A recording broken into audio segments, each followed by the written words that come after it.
Bonjour à tous, c'est le direct, bienvenue au journal. La lutte contre les mutilations génitales féminines et les violences basées sur le genre préoccupe Roi, chef traditionnel des cours royales des départements du Borgou et de la Liborie. Un colloque a été organisé à cet effet, détail à suivre. Une délégation de l'ordre des experts comptables agrégés du Bénin au cabinet du président de la Cour constitutionnelle, c'était ce vendredi 13 août 2021. La nouvelle zone de Pudong à Shanghai a toujours été un centre de commerce international. Les autorités chinoises cherchent à redynamiser le secteur. De nombreuses lignes directives ont été récemment publiées. Les précisions sont à suivre.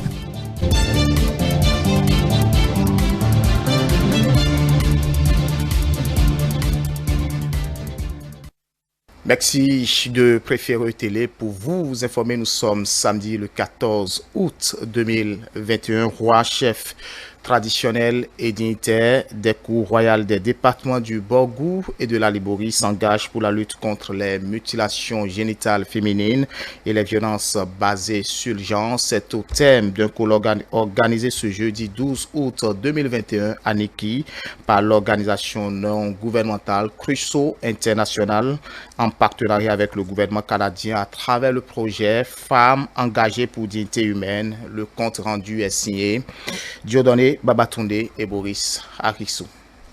Un colloque sur les mutilations génitales et autres violences basées sur le genre. Mieux, un rassemblement de têtes couronnées et des garants de la tradition du Borgou et de la Liborie aux fins de prise de responsabilité et d'engagement en faveur du projet Fedi Girman, entendez Femmes engagées pour la dignité humaine. C'est une initiative de l'ONG canadienne Crusoe International financée par le gouvernement canadien à travers les Affaires mondiales Canada. Je voudrais remercier Son Altesse impériale Sinaboko pour avoir accepté de mettre sous son égide ce rassemblement important des rois et chefs traditionnels des deux départements. Crusoe International est une ONG de bienfaisance canadienne œuvrant à l'échelle mondiale pour contribuer à mettre fin à la pauvreté, aux inégalités, en apportant d'assistance aux pays en développement à travers l'expertise de coopérants volontaires qualifiés qui s'investissent aux côtés des communautés à la base, principalement les bénéficiaires de nos actions. La stratégie du projet, ce n'est pas aller de front contre les mutilations génitales féminines, mais aller de façon détournée en parlant des violences basées sur le genre pour aboutir aux mutilations génitales féminines. Nous sommes dans le Borgou et la Liborie, ils l'ont dit, mais dans 8 communes. Dans le Borgou, c'est Tchaourou, Perere, Niki et Kalale. Et dans la Liborie, c'est Segbana, Malanville, Banikwara et Kandi. Vu la sensibilité du phénomène, nous nous sommes dit qu'on ne peut pas embrasser tout le territoire des communes en totalité pour espérer avoir des résultats qui feront vraiment de l'impact. Le projet Fedi Girman vise la réduction de la prévalence des violences basées sur le genre en général et les mutilations génitales féminines en particulier. Le premier secrétaire pays de l'ambassade du Canada près le Bénin a salué la bonne amitié entre les deux pays et dit toute sa joie d'accompagner un tel projet car cela entre dans le champ d'action de Crusoe International. À travers un mémorandum, les têtes couronnées présentes ici s'engagent donc désormais, au-delà de simples relais, à être des garants d'une société sans violence basée sur le genre. Au regard de tout ce qui précède, nous, rois et chefs traditionnels Batonou, Bo, Fulbe et Gando, nous engageons à lutter individuellement et collectivement contre les mutilations génitales féminines et autres violences basées sur le genre. Interdire à nos sujets et à nos communautés respectives la pratique de toutes les formes de mutilations génitales féminines et autres violences basées sur le genre. Soutenir les initiatives des femmes et des filles de notre ère culturelle visant à promouvoir leur autonomisation et leur plein épanouissement, gage de cohésion sociale dans nos royaumes respectifs. Par ce geste, ils prennent désormais conscience de l'enjeu et des conséquences de ce fléau qui porte atteinte à l'honorabilité et à la dignité humaine. La présence en ces lieux de la vice-présidente du Bénin prouve à juste titre son implication et celle du Bénin dans la lutte contre cette pratique qui semble avoir la peau dure. L'espoir est désormais permis. Il ne nous reste qu'à remercier au nom du chef de l'État, le président Patrice Talon, Sa Majesté impériale, le Sinaboko, Sabinaïna III, pour sa prise en main de la situation. Nous pouvons ensemble travailler à construire un monde meilleur et sans violence, où les mères et leurs filles vivront sans la peur du couteau des exciseuses. Nous pouvons définitivement éliminer les mutilations génitales dans notre pays. Non à la violation des droits humains, non aux violences basées sur le genre. Vive le Bénin uni, libre, juste et prospère pour tous. Ce 12 août 2021 marque donc l'adhésion des rois de la Liborie et du Borgou à la dynamique du Fedi Djirima. On reste avec Dieudonné Babatoundé qui nous dit qu'il y aura grande finale du concours d'interprétation de chorégraphie et de slam dénommé Talent Révélé demain, dimanche 15 août 2021 à Parakou. Les organisateurs, les candidats finalistes de cette compétition s'activent pour la beauté de cette belle prestation. On fait le point. Révéler les talents du Bénin par l'entremise du concours Talent Révélé, le show des vacances à Parakou. Une initiative de la jeunesse démarrée depuis juillet 2021 et qui aborde déjà sa dernière ligne droite ce week-end. Je trouve cette compétition impeccable depuis le début jusqu'à cette étape. Tout s'est passé normalement et nous sommes fiers de ça. Le dimanche prochain, c'est la finale. Ça sera le grand jeu. Chacun va sortir toutes ses cartes. On va jouer les dernières cartes. Comme on le dit, ça sera du Egblémakou. Les candidats, l'orchestre, chacun se prépare, on s'active pour qu'il n'y ait pas de raté, pour vraiment donner le meilleur. Ça sera fort. Ça sera vraiment la finale. Dimanche 15 août 2021, c'est la grande finale de cette compétition qui regroupe plusieurs jeunes dans plusieurs catégories de prestations. Mais avant, place à la répétition.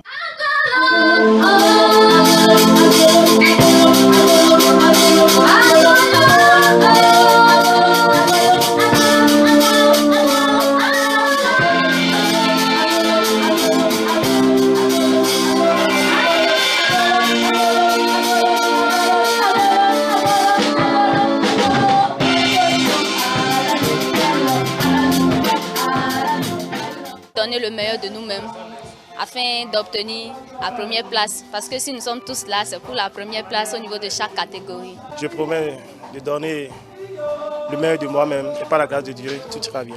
Talent Révélé, une compétition qui se déroule en live avec tout ce que cela comporte d'avantageux. C'est déjà bien que la compétition se déroule en live.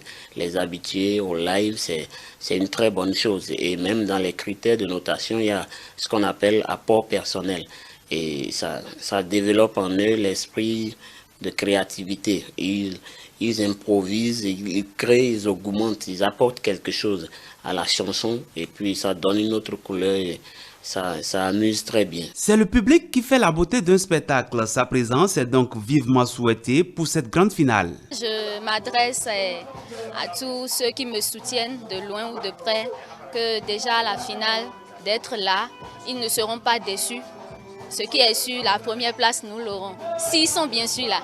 Je demande au public paraquois de se déplacer massivement. C'est au Joker, c'est à Bundaou ici, il y aura du feu. Moi-même, je serai là, je vais mettre le feu et les compétiteurs sont là et ça sera du boom. La grande finale, c'est pour le dimanche prochain. On les invite à sortir massivement pour soutenir ces jeunes qui ont vraiment des talents en eux, qui veulent vraiment nous révéler ces talents-là. Et pour une compétition, c'est vraiment le public qui amène le candidat à vraiment donner le meilleur de lui-même. Donc, ils sortent massivement pour soutenir ces candidats. Rendez-vous donc ce dimanche 15 août 2021 pour soutenir tous les différents candidats et apprécier tout le talent de cette jeunesse.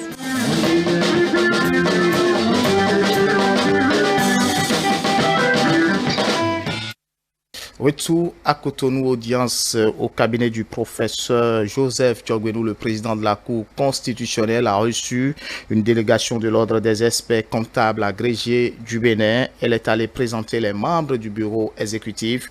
On suit un extrait des propos de Serge Amakoro, président de l'Ordre des experts et comptables du Bénin. Déjà, il faut dire merci au président de la Cour constitutionnelle pour l'honneur qu'il nous a fait de nous recevoir. C'était pour lui présenter le nouveau bureau de l'Ordre des experts comptables et comptables agréés. Nous avons été élus, nous avons pris service il y a seulement 2 semaines jour pour jour. donc lui présenter ce nouveau bureau. Ensuite, lui demander des conseils pour pouvoir bien mener la tâche qui nous a été confiée par nos confrères et nos consoeurs. Mais ensuite, lui présenter un certain nombre d'actions prioritaires sur lesquelles son appui, ses conseils ont été demandés. Vous savez, l'environnement a beaucoup évolué et aujourd'hui, nos tests ne cadrent plus avec cet environnement. Il y a donc un travail législatif à faire pour faire toiletter ces tests. Il nous a donné les conseils nécessaires et il nous a donné la démarche à suivre pour aboutir à la réalisation de ce gros chantier qui constitue par ailleurs le premier des chantiers de notre programme d'action. Ce travail va permettre, disons, de débloquer un certain nombre d'autres chantiers. Donc c'est un axe très prioritaire. Et là, les conseils que nous avons eus du président de la Cour constitutionnelle sont immenses. Et nous avons trouvé le président de la Cour constitutionnelle un peu comme s'il était expert comptable, parce qu'il connaît la profession. Et il est allé sur un certain nombre de thématiques qui nous sont chères, et nous avons été surpris par l'ouverture d'esprit du président de la Cour constitutionnelle. Au-delà de cette mission qu'on a de crédibiliser l'information financière, il nous a présenté comme étant les gouverneurs de l'ordre économique. Vous voyez, quand il dit les experts comptables sont les gouverneurs de l'ordre économique, ça veut tout dire. C'est-à-dire c'est de nous que dépendent et l'importance et la clarté de l'information financière, c'est de nous que dépend la crédibilisation de la signature de l'État, la signature de l'expert comptable lui-même, la signature des entreprises, parce que pour obtenir un crédit aujourd'hui, il faudrait présenter des états financiers qui passent par la main de l'expert comptable. Du concours de lecture des Lions Club de Cotonou et d'Abomey, un concours dédié à la tranche d'âge de 11 à 23 ans au thème de cette épreuve qui a duré 2 jours. 6 ont pu tirer leur épingle du jeu avec à la clé plusieurs lots remportés. Reportage. Timide face à la caméra, Jean-Michel Adjovi est choisi premier au thème du concours de lecture initié par les Lions Club de Cotonou et d'Abomey.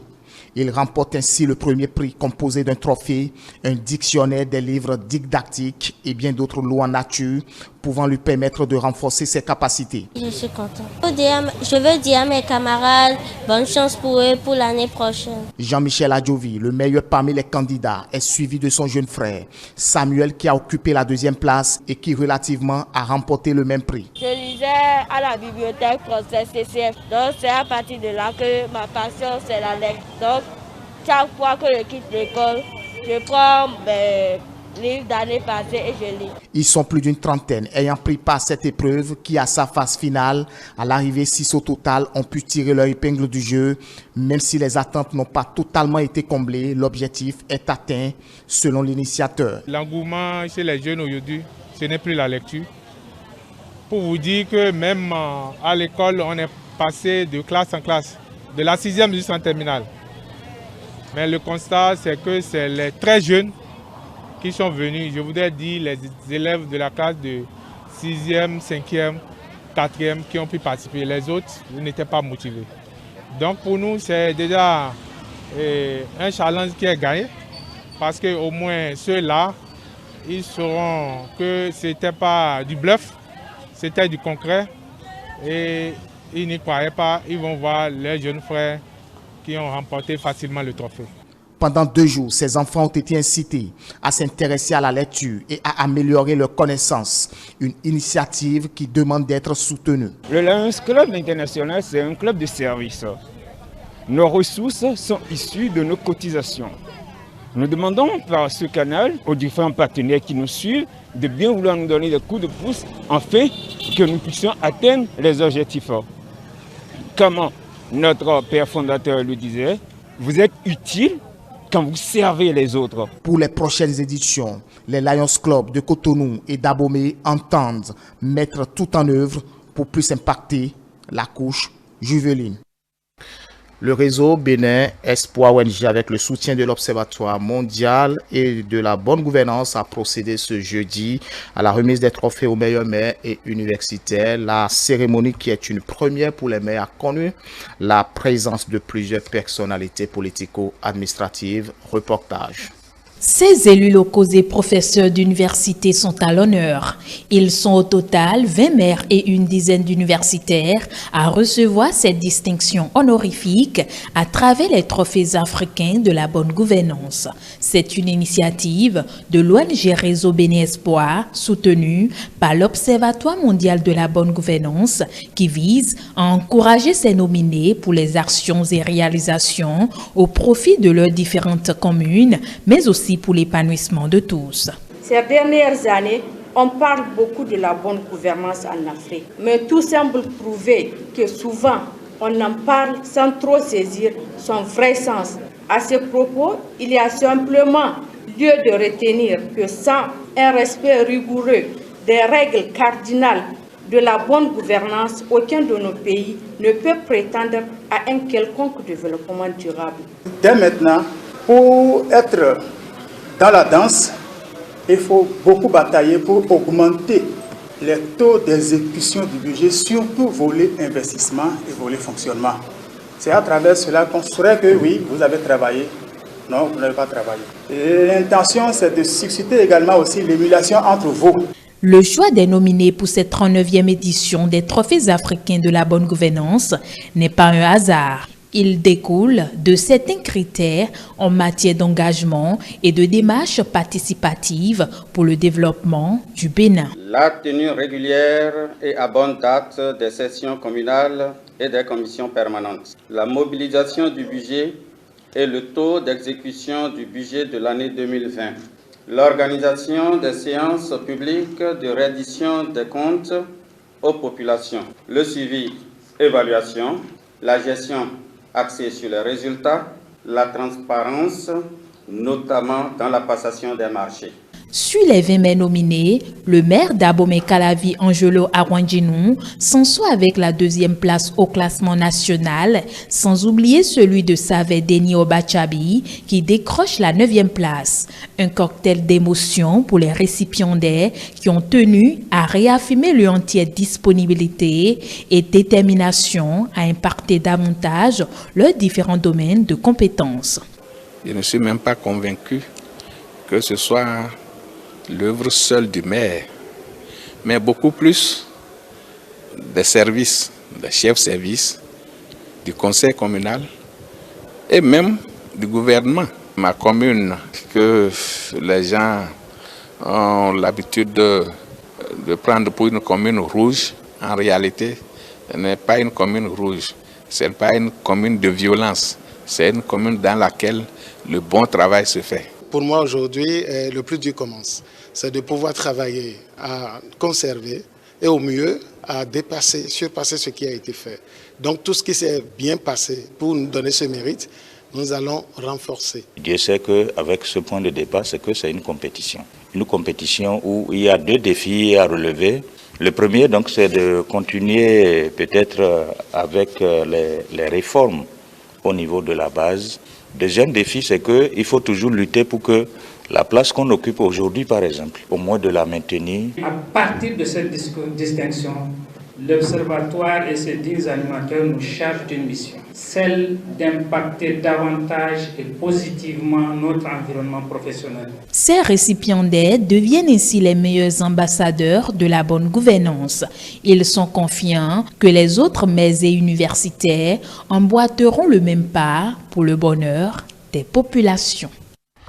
Un reportage signé Karine Adenini. Formation, leadership et patronat au profit des chefs d'entreprise et responsables à divers niveaux. L'objectif est de faire des participants de véritables leaders. C'est le coach Aman Pognon qui a présidé les travaux. Faire de ces hommes et femmes de vrais patrons et leaders, c'est le bien fondé de ce séminaire présidé par le coach Patrick Aman Pognon. Il a mis un accent particulier au cours de sa communication sur les 5 niveaux de leadership John Maxwell et les compétences du leader prônées par Warren Bennis, de même que ses propres expériences. Tout ceci pour faire comprendre aux participants à cette formation la nécessité d'avoir une vision claire. Notre caractère nous joue des tours. Si nous voulons vraiment réussir, nous devons nous fixer objectif réussite. Je ferai ce qu'il faut pour réussir. Je ferai ce qu'il faut pour gagner. Je ferai l'âne pour avoir le foin. Si nous ne regardons pas la finalité, notre caractère va prendre le dessus.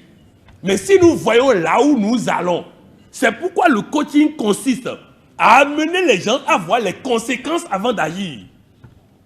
Lorsqu'on me demande d'être coach pour aller aux élections, le premier coaching consiste à savoir s'il faut aller aux élections. Parce que je vais aider la personne à comprendre d'abord ce que ça veut dire être candidat. Et maintenant, il décidera librement s'il veut être candidat ou pas. Si nous ne contrôlons pas notre caractère, il fait de nous ce qu'il veut.